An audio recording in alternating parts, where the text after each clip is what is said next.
क्यों होते हैं कुछ बादल सफेद और कुछ काले? जब भी हम आसमान की तरफ देखते हैं तो हमें सफेद या स्लेटी रंग के बादल दिखाई देते हैं। ज्यादातर बादल सफेद होते हैं, लेकिन जब आंधी या बारिश होने वाली होती है तो काले बादल छा जाते हैं। क्या कभी आपने सोचा है कि बादल सफेद, स्लेटी या काले क्यों होते हैं? बादलों में बड़ी मात्रा में पानी भरा होता है। यह पानी छोटी छोटी बूंदों या बड़े के क्रिस्टल्स के रूप में जमा होता है। बादल इन बूंदों को एक निश्चित ऊंचाई पर ले जाकर छोड़ देते हैं। बादल अधिकांश सफेद ही होते हैं, पर कभी कभी यह स्लेटी या गहरे रंगों के भी दिखते हैं। अब जान लेते हैं कि सफेद रंग के बादल होने के पीछे कारण क्या है। दरअसल बादलों में मौजूद पानी की बूंदें सूर्य से निकलने वाली किरणों के सभी रंगों को परावर्तित कर देती है और किरणें कई भागों में बंटकर बिखर जाती हैं, जिससे बाकी कोई रंग दिखाई नहीं देता और बादलों में सिर्फ सफेद रंग बच जाता है और हमें बादल सफेद रंग के नजर आते हैं। वहीं बादलों के गहरे काले रंग के होने के पीछे का कारण बादलों की मोटाई पर निर्भर करता है। जब बादलों से होकर बहुत ही कम मात्रा में सूर्य की किरणें पास होंगी तो वे बादल गहरे रंग का या काला दिखाई देगा। बाकी रंगों के साथ भी ऐसा ही होता है। कोई वस्तु जिस रंग को परावर्तित करती है तो वह वस्तु उसी रंग की दिखाई देती है। रेगिस्तान में बादल बहुत कम बरसते हैं। ऐसा क्यों होता है? विश्व के अधिकतर रेगिस्तान भूमध्य रेखा से कुछ ही दूरी पर है।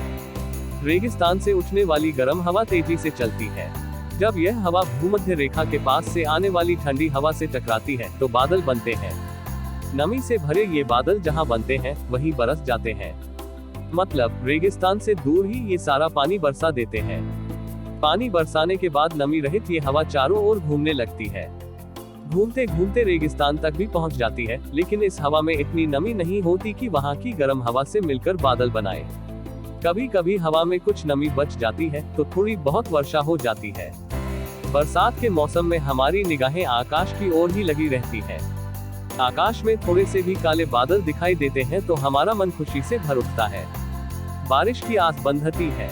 कई बार ऐसा होता है कि आसमान काले काले बादलों से भर जाता है।